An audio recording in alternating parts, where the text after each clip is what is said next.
Hey, everybody at home. I hope you're having a wonderful Monday. So it was brought to my attention that activity 2.2 was probably a little difficult to finish at home because there was an image that I showed in class that you needed to be able to understand the assignment. So I'm going to make a little video here to guide you through 2.2. As we watch the video, I apologize if you hear the pigeon. We do have a pigeon in the classroom, and he's probably cooing in the background, but let's go over activity 2.2. So it's on systems and contact forces, okay? So a system is kind of basically what you would think. A system is something that's a series or a singular machine that does a task, okay? And a contact force, if you've been with us at all in class, a force is either one of two things. It's either a push or a pull. So a contact force is like forces that are touching. So if I were to give you a high five, that's a contact force, but like an air five is a non-contact force because nothing's touching, okay? So it says, what will we do? We will analyze some scenarios to figure out what forces are acting between the components. So this is the image that you needed to see to be able to complete activity 2.2. Okay, so we can see that we have an outdoor image. We have two cars. The one in the front seems to be stuck in some mud. The one in the back seems to be trying to pull out that car stuck in the mud with a rope. So we have two cars, a rope, and the mud. Okay, so when we look back on iQuest, it wants us to draw a simple model.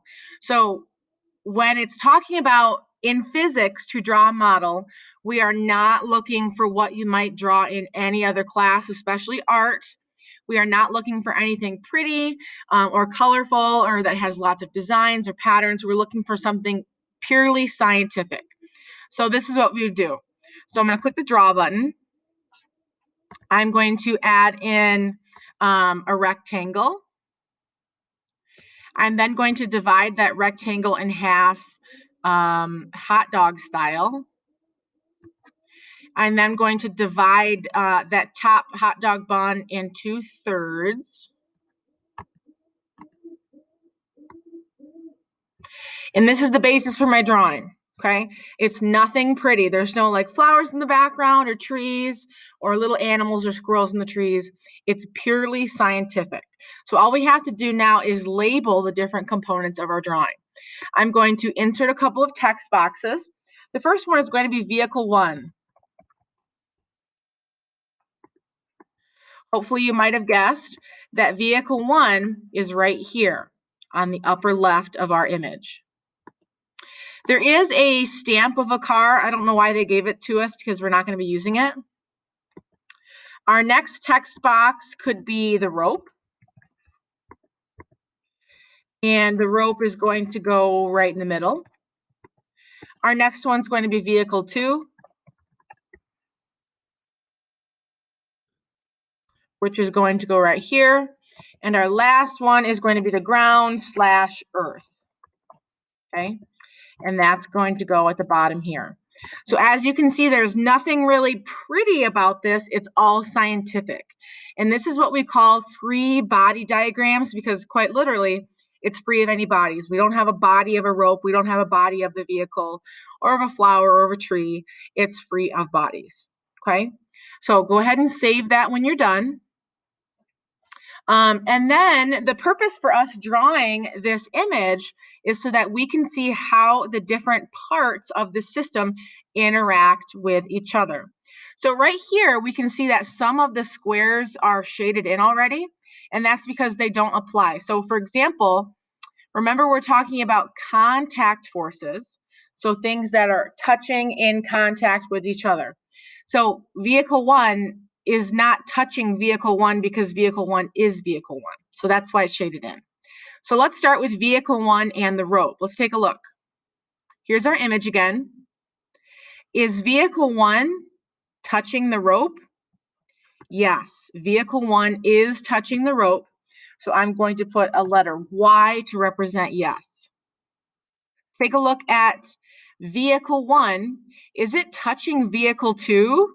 Let's look. Vehicle 1, vehicle 2, no, they are not touching. Okay, so I'm going to put an N for no. For this last row, is vehicle 1 touching the ground? Let's take a look. Yes, vehicle 1 is touching the ground, and I'm just realizing I spelled ground wrong. Sorry. So we're going to put a Y for yes. Okay, you're going to fill in the rest of that, and then you have a couple questions to answer. Okay, and then let's talk about here the forces that are between each of the parts of this model. So when you're going through these questions, why don't you take a minute to pause the video and answer those questions, C through H. So after you've answered those questions, you might have been a little confused when it got to question G, okay? It asks if your chair pushes up on you. Now remember, the principle that we were supposed to add in on Friday says that forces always come in pairs in opposite directions.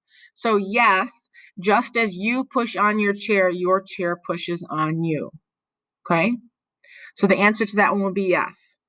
So forces always come in pairs and they go in opposite directions. So let's take a look at this last thing that we have to do here before the making sense question. And what we have to do is we have to draw in our forces as arrows, okay? So let's start with vehicle 1. Vehicle 1 is touching two things. The first thing it's touching is the ground. I'm going to add in an arrow.